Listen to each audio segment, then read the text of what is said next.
MMA. Let's you want to get into it? What do you want to talk about? Well, first of all, your boy George St. Pierre vacated the title. We haven't talked in a while. All right, okay. He's a prick. God bless him. I mean, it's kind of, and I'll be brutally honest here. It's kind of,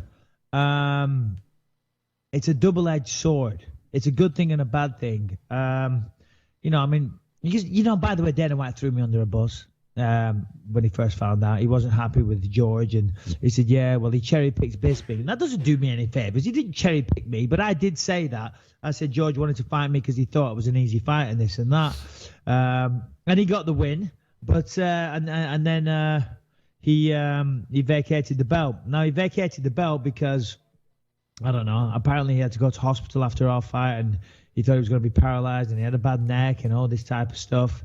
I don't know. He just doesn't fancy doing it again. Now, in one respect, it's good for me because, if he was to fight at 185, if he was to get beat, you never want, as an MMA fighter, as a boxer, whatever it is, if somebody beats you, you never want them to lose again. You know what I'm saying? Because if they get beat, then the person that beat them, it has negative impact on you. You know what I mean? Like, oh, they could have beaten me as well. So he's never going to fight at 185 again, so that's good. I'm the only person at 185 he ever beat. No one at 185 is ever going to beat him. So cheers, George. Thanks for that. But also at the same time, it looks like a bit of a bitch move. You know what I mean? So there's pluses and negatives. Now, I think we always if we go listen back, I believe you said something along the lines of you didn't believe that he was going to fight again at 185 pounds. I think a lot of people speculated that. Do you think that he ever considered even fighting again at 185, or you thought he wanted to come win the title, vacate? That was always the plan. No, exactly. I mean, he even said that. Remember, I said in the press conferences, he said if he was going to lose, he was never going to try again. He was going to retire. I don't know anything about George's bank account, but I'm assuming it's very swollen. It's got plenty of money in there. So, he came back. He got another belt.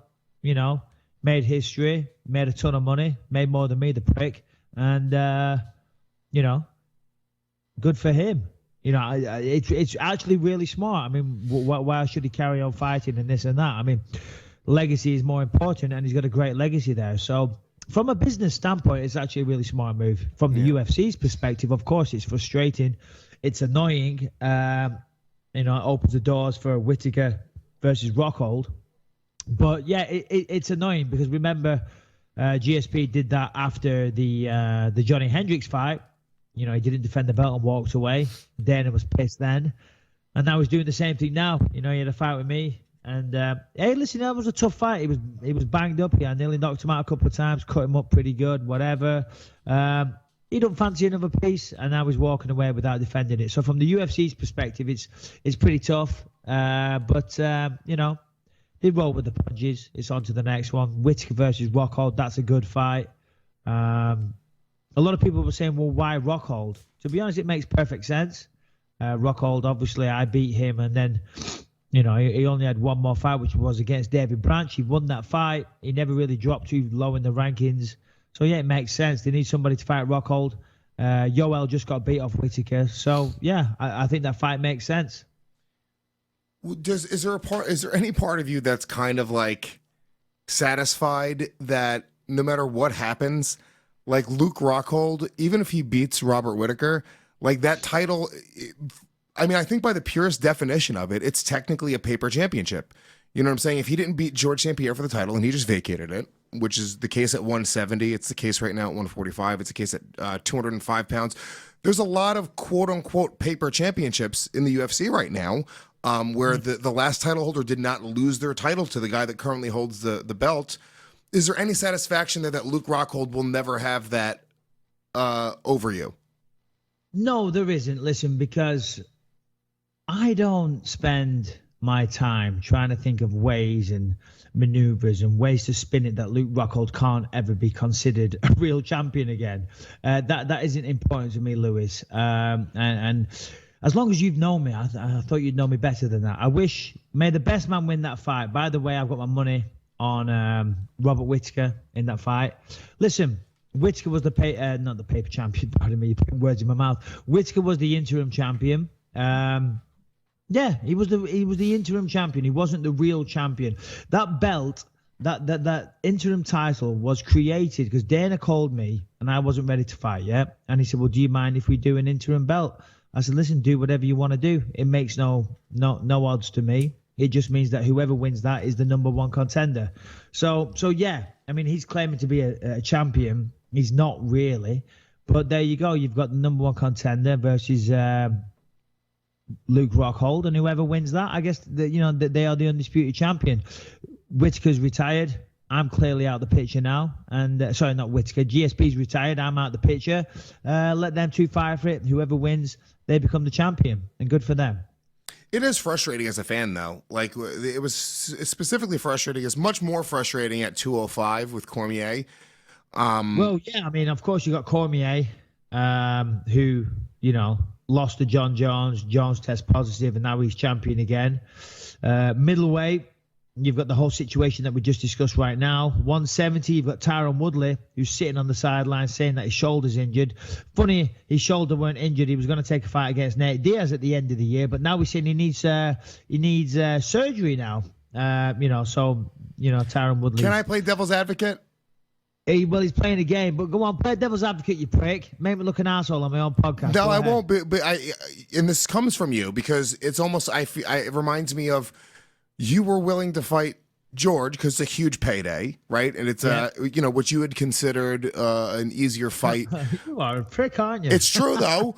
But it's really, I mean, look, I got to give him the benefit of that. I think that, he probably sees Nate as like, fuck it, dude. I'll take multi-million dollars. I think that Tyron probably looks at Nate as being a pretty easy fight at 170. I mean, yeah, no, for sure. No, you're right. That's not that's decent logic. That does stack up, but still, Woodley's annoying. So let's just have a little. Let's just talk some shit about him. Come on, Lewis. Don't let the facts get in the way of a good. Oh, you know what? Delete that. Shannon, edit all that. Fuck Woodley. He's dodging fucking everybody. No, listen, I was going through the belts. DC, yeah, whatever. But listen, you got to give props to DC. DC's a hell of a champion. He is. Of course, we all know what happened. John Jones knocked him out, and he got the belt back. But he did test positive. Yeah, John Jones is a fucking dickhead for being a cheat using steroids because now we just don't know what would happen at 205. Exactly. We have no idea. And that bolt firmly lies on John Jones and nobody else. It's not DC. So no, DC is incredible. It is. It's weird because John Jones will always have that. I don't know. He'll always have that advantage on DC. He'll always be known for beating him twice. The only person to ever beat Daniel Cormier. Anyway, so that's the situation at light heavyweight. Obviously, at middleweight, we went through that.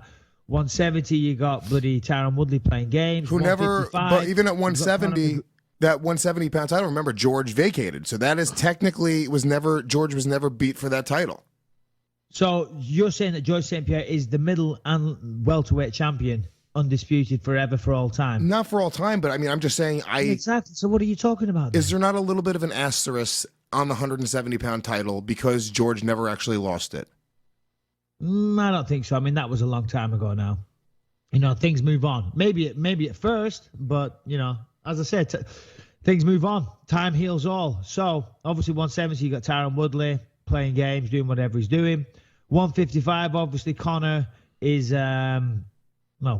Conor's absent. He's MIA, missing in action, doing whatever he wants to do, and God bless him, he's having a bloody good time. You got Tony Ferguson, who is the interim champion, another interim belt. I'm not sure what he's doing. I think they offered him Khabib, but it wasn't enough time or something. So he's fighting. Who's Khabib fighting? I don't know. Edson Barboza. He's fighting Edson Barboza. But anyway, so you got two champions not fighting at 155. 145, Max Holloway, legit, serious. 35, who's 35? TJ Dillashaw. I think TJ is going to fight Demetrius next, which will be interesting. So, yeah. So there finally, you go. something. Listen, it's all excitement, Lewis. At the end of the day, it's an exciting landscape because there's lots going on, lots to play.